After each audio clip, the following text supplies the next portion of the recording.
Okay mga guys, ngayon po ang gagawin natin ay simpleng mini fan. Hindi daw po gumana. Ngayon alamin natin kung bakit hindi gumana. Bubuksan natin sa loob. Pero trinay ko na po yung mga wires nito, no. Okay yung mga wiring niya kasi umaandar. Hindi ko na nalagyan dito sa video, pero direct na tayo na sasabihin yung problema talaga yung motor.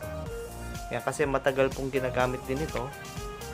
Tapos nangyari daw, bigla na lang tumigil. Then trinay natin, talagang may problema yung motor. Kaya gagawin natin ay kukuha na lang tayo ng sirang mini fan din. Ito pong fan na kinukuha na natin, sira na yung board nito, no? Hindi na gumagana. Yung gumagana dito yung motor. Kaya ang gagawin na lang natin, ililipat lang natin yung motor dito sa sira. Magka-size naman sila, no? Yan, fit. Madali lang po to, no? Basic na basic lamang po ito. I-connect mo lang yung wire kung saan mo tinanggal. Negative, positive lang po yan. Nag-color coding na lang din po kasi tayo. Yan. Hihinangin lang natin. Yan yun yung kagandahan kapag ka meron kang mga napipiyesa na mga motor, no, na ganito.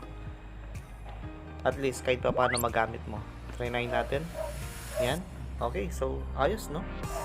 So ganun lang kadali, no? Ibabalik mo na natin.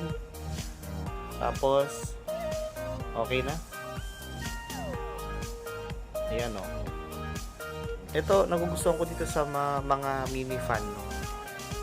Madali silang ayusin.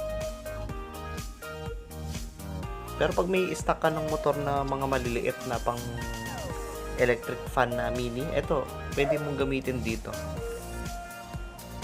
Yan, sayang naman, no, kung hindi natin gagawin dahil pwede pa, no? Pwede pang gamitin.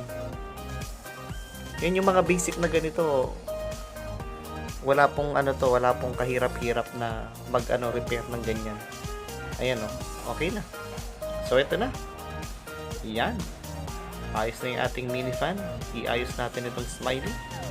Okay, salamat po sa inyong panonood. This is Componero ZX at your service. May God bless you all.